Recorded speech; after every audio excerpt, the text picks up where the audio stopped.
Hi. So I've got a bunch of sand and other interesting looking stuff in my pan here. And if you remember in the video that you saw, we had a special guest and he was just showing you the difference between regular sandy soils at the beach and what it would look like if this was truly wetland soil. And he delicately mentioned that wetland soil really smells. I mentioned that too.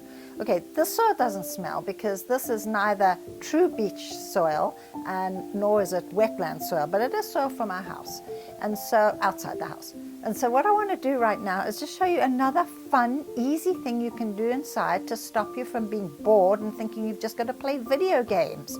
Play science, it's much better. So I have to introduce two words.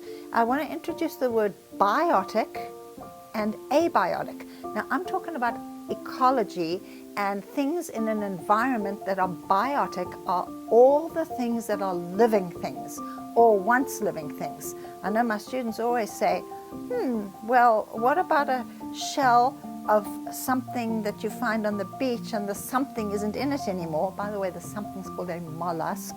Well, that would have to go into biotic because it was once living. On the other hand, it can kind of go into both categories because abiotic are non-living things, things that are tend to be like elemental things, and technically the shell was made using elements that the creature that lived inside pulled out of the water and from its food source. So that sounds complicated, but we're actually going to talk about biotic and abiotic as it pertains to the soils that we're looking at today.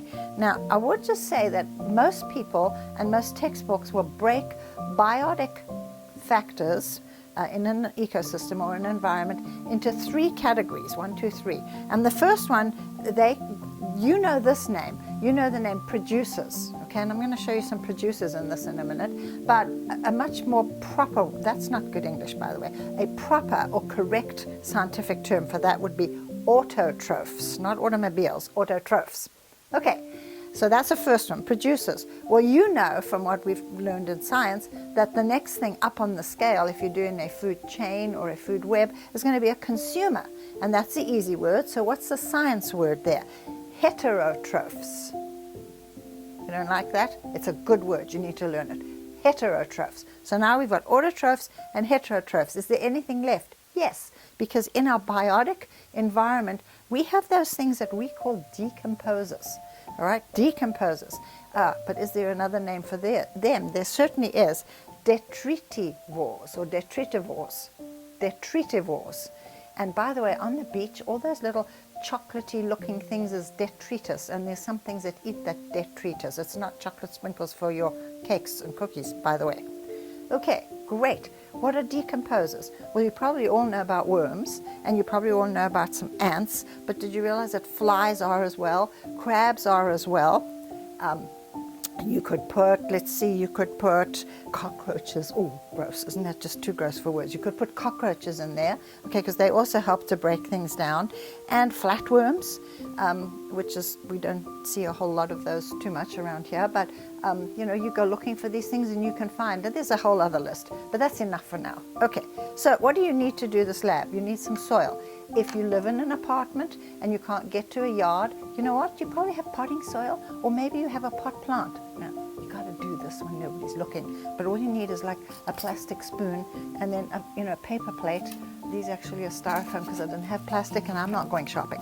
And you just want to dig in and get some. So we went to our yard.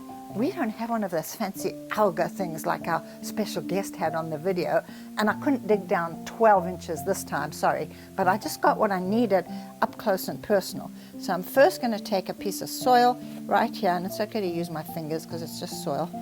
Okay, and I think to begin with I'm going to put it on a clean plate, and then in a little while I'm going to break some things into this plate so that we can separate out some of the different stuff we're looking at. Okay. So what I've got here is a nice sample, a really, really nice sample of soil. Actually, this is the one Mr. D got.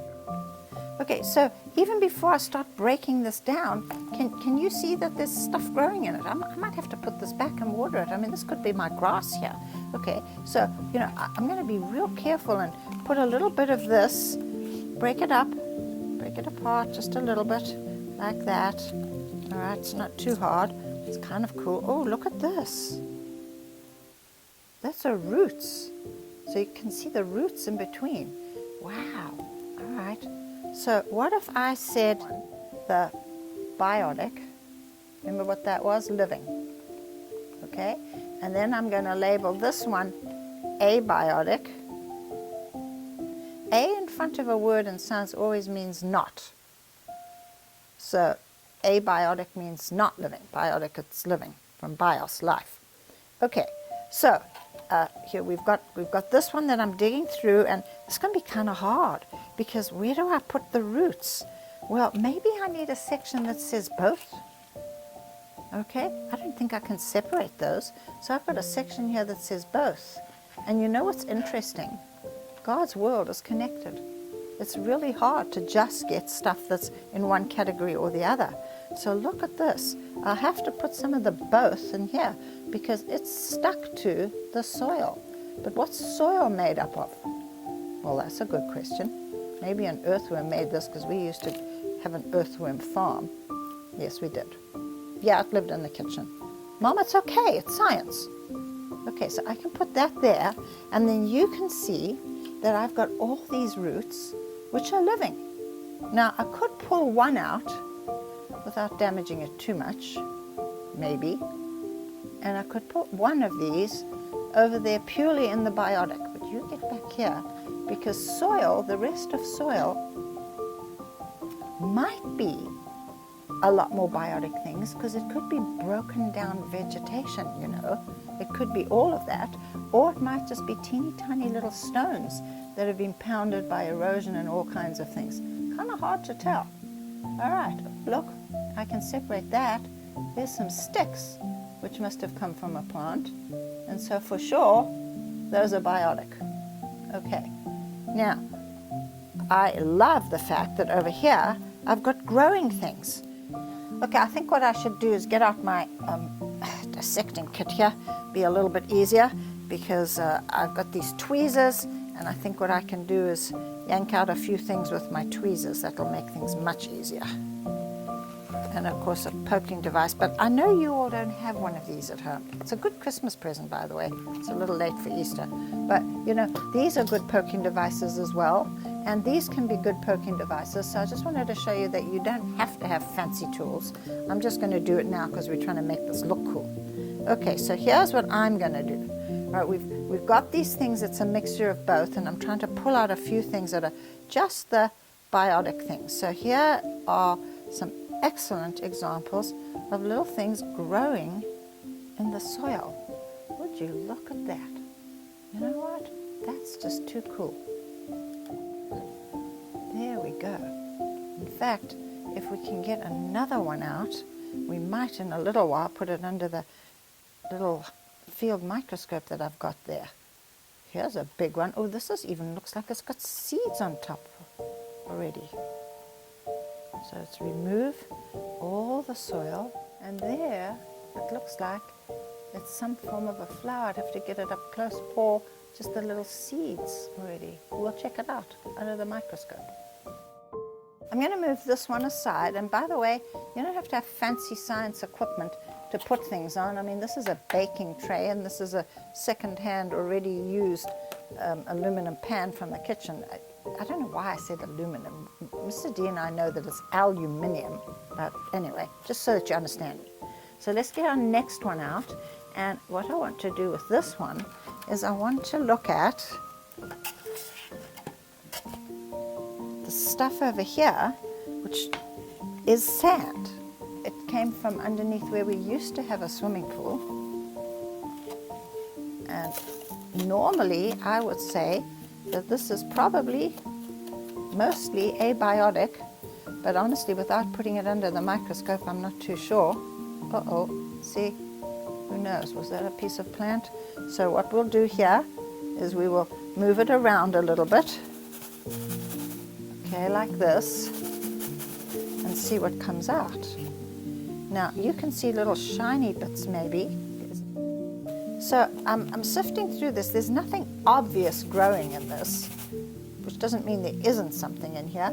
And what we will do is we will hold this for the moment and we'll put it under the microscope and we will have a look and see if it looks like just teeny tiny little bits of broken down stones, teeny tiny little bits, or whether we see something in there that could be, just with this low power microscope, a resemblance of something biotic. Beach sand collected from Destin in 2006. Now you can see why it squeaks when you walk on it, because look at all the little surfaces on those teeny tiny bits of quartz. This soil was easy. And by the way, what I didn't show you in this soil was this clear abiotic thing stuck in the middle, buried in the soil. That is not a plant. That has never been living. That is a little stone. Okay? It's not a clump of dirt, and so that's clearly something that would go into the abiotic. Well, this is another little piece of abiotic, white little chips that came out of the soil. Interesting. And the next thing I want to show you is something very special. We had to go all the way to a public beach in St. Augustine to get this. And so I don't just leave this any old place. I keep this closed up in a jar. This is my coquina shell sand. The beaches down there are made up of coquina shells. What are coquina shells? Isn't this beautiful? Well, little coquinas are very small, colorful, beautiful bivalves. And somewhere along the line, when they all die and everything gets crushed up and you dig, the top layers might be just like stones and regular looking yellowy sand, more like yellow-orange. But when you get down and you dig, this is what you see, broken up bits of coquina shells. Well, there's one that's not so broken up even. That's beautiful. That's about the size of that coquina. That's one whole shell with just a piece missing there, and it would have had a matching side on the other side, and the little creature would have lived inside. While we were digging, and this was close to the top, there was another shell. Okay, I recognize this one. It's not a coquina, but it is a bivalve, a piece of it. But I want to show you what's inside. I'm going to put it here, and you can see the most beautiful little creatures. Does anybody know what those are? These are barnacles. Now, of course, they're dead now, and so the little creatures aren't in there, but they're amazing things. Very busy. They live upside down once they anchor themselves on a good surface, and they stick their little feelers out to wave their food in. But like I say, these guys are dead. So this would be interesting, because obviously I'm not going to break the shell, but those would have to go into the biotic. The shell was once part of a living organism, so we'll just put it all in there. Although technically the shell itself is made up of abiotic factors. So I don't want to move him over there because he's too cute, but how about I just put a couple of these shells that we know are shells, and I'm going to have to get that one back because it's so beautiful. And here's another one.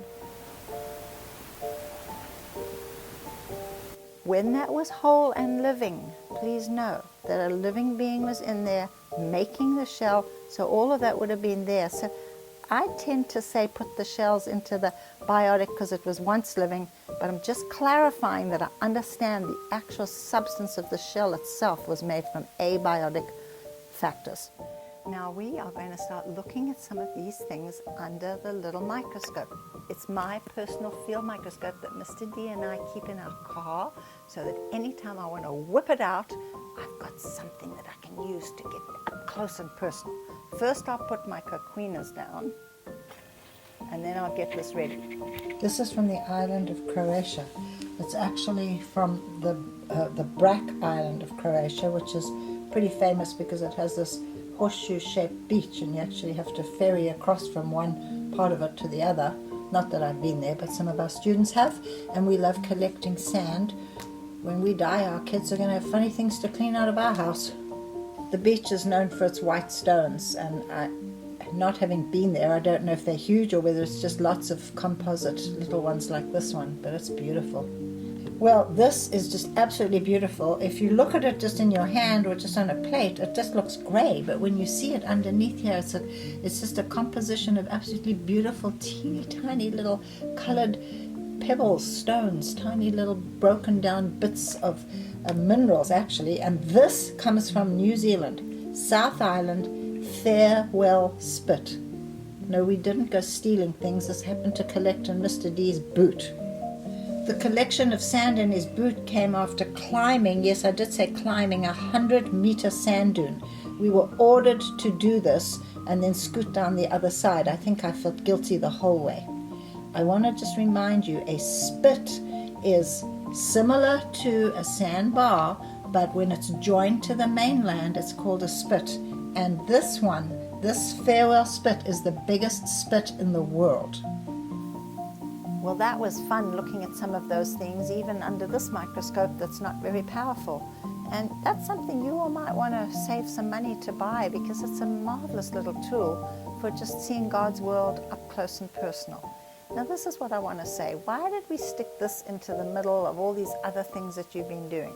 Well, we've been looking at the 4 ecological zones of the Golden Isles, and most of the area around this part of the south of the country has similar zones. Some of them add a zone or give a different name to a zone, but they have similar things. And if you go to Florida, you'll see similar vegetation.